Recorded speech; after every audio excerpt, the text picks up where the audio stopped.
ರೆಸಾರ್ಟಲ್ಲಿ ಒಂದು ಮರ್ಡರ್ ಆಗಿರೋ ಥರ ಇದೆ ಸರ್. ಆದರೆ ಬಾಡಿ ಎಲ್ಲಿದೆ ಅಂತ ಗೊತ್ತಿಲ್ಲ. ನಮ್ಮ ಹುಡುಗ ಒಬ್ಬ ದುಡ್ಡಿನ ಆಸೆಗೆ ಪಾರ್ಟಿ ಹತ್ರ ಇರೋ ಬ್ಯಾಗ್ ತೆಗಿಯೋಕೆ ಹೋಗಿದ್ದಾನೆ. ಆದರೆ ಅವ್ನು ನಾನೇನು ಮಾಡಿಲ್ಲ ಅಂತ ಹೇಳ್ತಾ ಇದ್ದಾನೆ. ಈಗಲೇ ಏನು ಹೇಳ್ಬೇಕು ಅಂತ ಗೊತ್ತಾಗ್ತಿಲ್ಲ ಸರ್. ಬನ್ನಿ ಸರ್, ಡೀಟೇಲ್ ಆಗಿ ಮಾತಾಡೋಣ ಪ್ಲೀಸ್.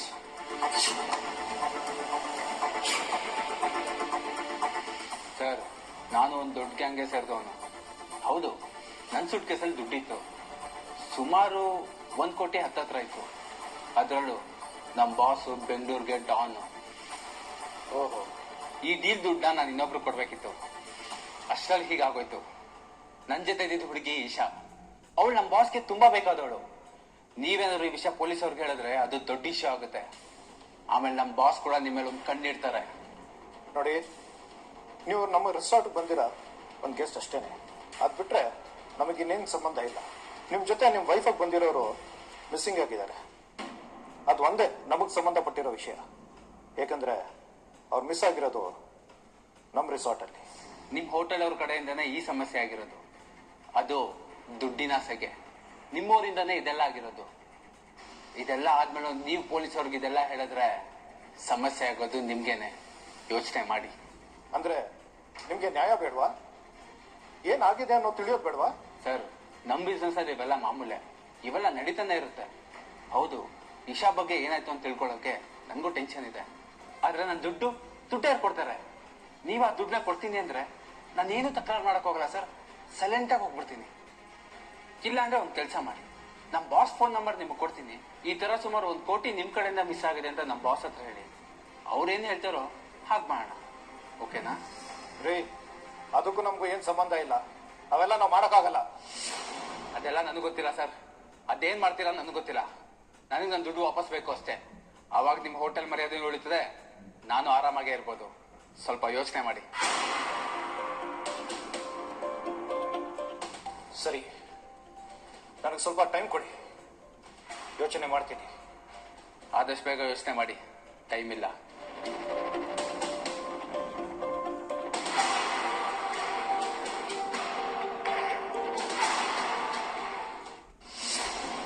ಇಷ್ಟೇ ಸರ್ ಆಗಿರೋದು. ಇದು ಬಿಟ್ರೆ ನನಗೆ ಬೇರೆ ಏನೂ ಗೊತ್ತಿಲ್ಲ ಸರ್. ನಾನು ಆ ಕೊಲೆ ಮಾಡಿಲ್ಲ ಸರ್, ನನ್ನ ನಂಬಿ. ಅಲ್ಲಯ್ಯ, ನಿನಗೆ ದುಡ್ಡಿಂದ ತೊಂದರೆ ಇದ್ದಿದ್ರೆ ನನ್ನ ಹತ್ರ ಹೇಳ್ಬೇಕಾಗಿತ್ತು ತಾನೆ. ನೋಡಿ ಇವಾಗ ಏನಾಗೋಯ್ತು. ಆ ಲೇಡಿ ಇದಾರಾ ಇಲ್ವೋ ಏನೋ ಗೊತ್ತಿಲ್ಲ. ತುಂಬಾ ದೊಡ್ಡ ತಪ್ಪು ಮಾಡ್ಬಿಟ್ಟೆ ಸತೀಶ್. ಸಾರಿ ಸರ್, ನನ್ಗೆ ಕ್ಷಮಿಸ್ಬಿಡಿ ಪ್ಲೀಸ್. ನೀನು ಏನೇ ಎಡವಟ್ ಮಾಡಿದ್ರು ಅದನ್ನ ಹೇಳೋದಕ್ಕೆ ಇದೇ ಕೊನೆ ಅವಕಾಶ. ನಾನು CC ಕ್ಯಾಮ್ರಾ ಆಫ್ ಮಾಡಬಾರ್ದಾಗಿತ್ತು ಸರ್. ಅದೇ ನಾನು ಮಾಡಿದ ತಪ್ಪು ಸರ್. ಅದು ಬಿಟ್ರೆ ನಾನು ಈ ಕೊಲೆ ಮಾಡಿಲ್ಲ ಸರ್, ನನ್ನ ನಂಬಿ sir.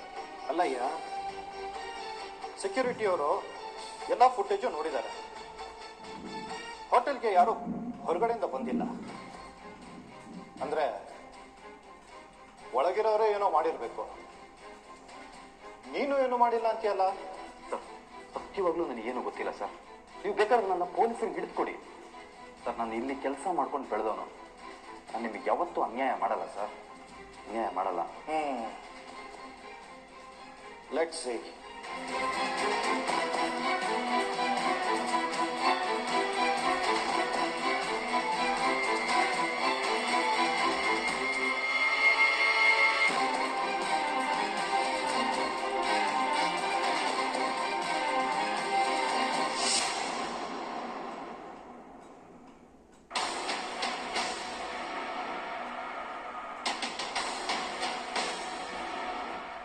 S mister Chandrashekhar, call ಮಾಡಿದ್ರಲ್ಲ? Thank you very much for coming. ಹೇಳಿ, ಏನಾಯ್ತು? ಅದು ಆಕ್ಚುಲಿ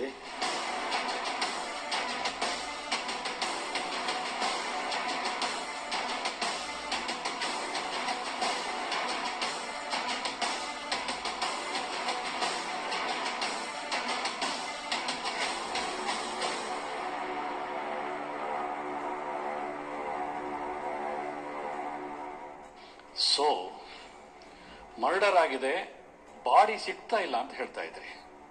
ಸರ್, ನಾನು ಯಾರು, ನನ್ನ ಬ್ಯಾಕ್ಗ್ರೌಂಡ್ ಏನು ಅಂತ ನಿಮ್ಗೆ ಇನ್ನೂ ಗೊತ್ತಿಲ್ಲ. ಸುಮ್ಮನೆ ನಾಳೆ ನಿಮಗೆ ಸಮಸ್ಯೆ ಆಗೋದು. ಮಿಸ್ಟರ್ ಗೌರವ್, ಯಾಕೆ ಇಷ್ಟೊಂದು ರೇಷ್ ಆಗ್ತಾ ಇದ್ದೀರಾ? ನಾನು ಈಗ ತಾನೇ ಬಂದಿದ್ದೀನಿ, ಇದೇ ವಿಷಯ ಮಾತಾಡ್ತಾ ಇದ್ದೀನಿ ತಾನೆ. ಪುಟ್ಟಣ, ಒಂದು ಕೂಲ್ ಡ್ರಿಂಕ್ಸ್ ಇಡ್ರಿ, ಬಹಳ ಮಾತಾಡೋದಿದೆ. ಈ ಕೇಸು ತುಂಬಾ ಇಂಟ್ರೆಸ್ಟಿಂಗ್ ಆಗಿದೆ. ಸರ್, ನನ್ನ ಫ್ರೆಂಡ್ ಮಿಸ್ ಆಗಿದ್ದಾಳೆ. ಮೊದಲು ನೀವು ಅವಳು ಎಲ್ಲಿದ್ದಾಳೆ ಅನ್ನೋದನ್ನ ಹುಡುಕಿ. ಈ ಹೋಟೆಲ್ ಎಂಪ್ಲಾಯ್ ಸತೀಶ್ ದುಡ್ಡಿನ ಆಸೆಗೋಸ್ಕರ ಅವಳನ್ನ ಕೊಂದಾಕಿದ್ದಾಳೆ. ಮಿಸ್ಸಿಂಗ್ ಅಂತ ಹೇಳ್ತಾ ಇದ್ದೀರಾ? ಮೊದಲು ಕೊಲೆ ಅಂತ ಹೇಳಿದ್ರಿ, ಮೊದಲು ನನ್ನ ಹೆಂಡತಿ ಅಂತ ಹೇಳಿದ್ರಿ, ಈಗ ಫ್ರೆಂಡ್ ಅಂತ ಹೇಳ್ತಾ ಇದ್ರಿ. ನಿಮಿಷಕ್ಕೊಂದು ಮಾತಾಡ್ತಾ ಇದ್ರಿ. ನಿಮ್ಮ ಹತ್ರ ಹೇಳೋದು ಬಹಳ ಇದೆ. Relax. Sir, if you don't mind. Yes, ಯಾರು ನೀವು? ಸರ್, ನಾವು ವೀಕೆಂಡ್ಗೆ ಅಂತ ಈ ಹೋಟೆಲ್ ಬಂದಿರೋರು. ನಮಗೂ ಇದಕ್ಕೂ ಯಾವುದು ಸಂಬಂಧ ಇಲ್ಲ. ನಾವು ಮನೆಗೆ ಹೋಗ್ತೀವಿ ಸರ್. ಅರೆ, ಇದೇನು ಹೀಗೆ ಹೇಳ್ತಾ ಇದ್ರ? ಅಲ್ಲ, ನೀವೇ ನಿಶಾನ ಕೊಂದು ಅವ್ರ ದುಡ್ಡನ್ನು ನೀವ್ ಯಾಕೆ ಲಪಟಾಯಿಸಿರ್ಬಾರ್ದು? ಸರ್, ಏನ್ ಹೇಳ್ತಾ ಇದ್ದೀರಾ? ನಾವ್ ಯಾಕೆ ಹಂಗ್ ಮಾಡ್ತೀವಿ? Relax, relax. ನಾನು ಇರೋ ವಿಷಯ ಹೇಳಿದೆ ಅಷ್ಟೇ. ಒಂದು ಸೂಟ್ ಕೇಸ್ ತುಂಬಾ ಇರೋ ದುಡ್ಡು ಮಿಸ್ ಆಗಿದೆ. ಒಬ್ಳು ಹುಡುಗಿ ಮಿಸ್ ಆಗಿದ್ದಾಳೆ. ಅವಳು ಬದುಕಿದಾಳೋ ಸತ್ತಿದಾಳೋ ಏನೋ ಗೊತ್ತಿಲ್ಲ. ಈ ಘಟನೆ ಈ ಹೋಟ್ಲಲ್ಲಿ ನಡೆದಿದೆ. ಆ ಘಟನೆ ನೀವಿರುವಾಗಲೇ ನಡೆದಿದೆ. ಅಂದಮೇಲೆ ನೀವು ಹೇಗೆ ಹೋಗೋಕೆ ಸಾಧ್ಯ ಹೇಳಿ? ಎಲ್ಲರೂ ಕೋಪರೇಟ್ ಮಾಡಬೇಕಾಗಿದ್ದು ಜವಾಬ್ದಾರಿಯುತ ನಾಗರಿಕರಾದ ಎಲ್ಲರ ಕರ್ತವ್ಯ ಅಲ್ವಾ? ನೀವು ನಿಮ್ಮ ರೂಮ್ಗಳಿಗೆ ಹೋಗಿ ತಿಂಡಿ ತಿಂದು ರಿಲ್ಯಾಕ್ಸ್ ಮಾಡಿ ಹೋಗಿ. ಹಾ ಗೌರವ್, 1 ಮಿನಿಟ್.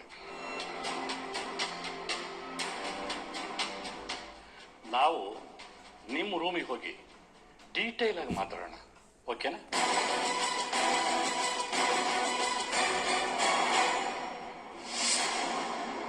ಕ್ಯಾಮ್ರಾ ಆಫ್ ಮಾಡಿಸಿದ್ಯಂತೆ? ಹೌದು ಸರ್, ಆದ್ರೆ ಆ ಜಾಗದ್ದು ಸಿಸಿ ಕ್ಯಾಮ್ರಾ ಮಾತ್ರ ಆಫ್ ಮಾಡಿದ್ದು ಸರ್. ಮಿಕ್ಕಿದ ಎಲ್ಲ ಕ್ಯಾಮ್ರಾನು ಆನ್ ಇತ್ತು ಸರ್. ಒಂದ್ಸಲ ಚೆಕ್ ಮಾಡಿ ನೋಡಿ ಸರ್. ನೋಡಿ, ಇದು ಹೋಟೆಲ್ ಒಳಗಡೆ ಇರೋರಿಂದಲೇ ಆಗಿರೋದು. ಹೋಟೆಲ್ ಹೊರಗಡೆ ಯಾರು ಹೋಗಬಾರ್ದು. ಖಂಡಿತ ಯಾರು ಹೋಗಲ್ಲ. ಸೆಕ್ಯೂರಿಟಿ ಕೂಡ ಇಲ್ಲೇ ಇರ್ತಾರೆ. ಈ ಕೇಸು ಇವತ್ತು ಇಲ್ಲೇ ಇತ್ಯರ್ಥ ಆಗಬೇಕು. ಸರ್, ಒಂದು ನಿಮಿಷ ಬನ್ನಿ ಇಲ್ಲಿ.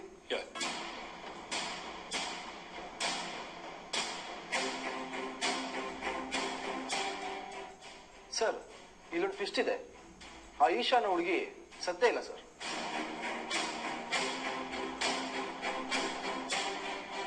ಅಲ್ಲಿ ನೋಡಿ ಸರ್, ಆ ಹುಡುಗಿ ಸೂಟ್ಗೆ ಸುತ್ಕೊಂಡು ಎಸ್ಕೇಪ್ ಆಗ್ತಿದ್ದಾಳೆ.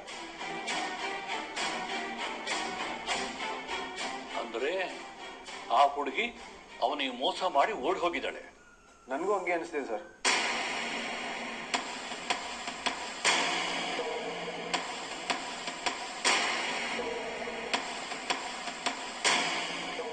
ಪಾರಿವಾಳ ದುಡ್ಡು ಎತ್ಕೊಂಡು ಅಭ್ಯಾಸ ಆಗಿದೆ.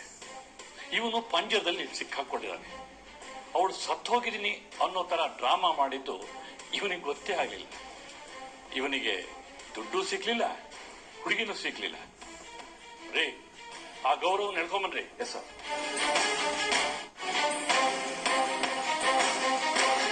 ಅವನು ನನಗೆ ಇನ್ಫಾರ್ಮ್ ಮಾಡಿದ. ಅಲ್ಲಿಗೆ ನಿಮ್ ಕತೆ ಫಿನಿಶ್. ರೀ, ಆ ಉಳಿದವ್ರನ್ನೆಲ್ಲ ಎಳ್ಕೊಂಬನ್ರಿ. ಆ ಈಶಾ ಎಲ್ಲಿದ್ದಾಳೆ ನೋಡಿ, ಹುಡ್ಕೊಂಬನ್ನಿ. Yes sir.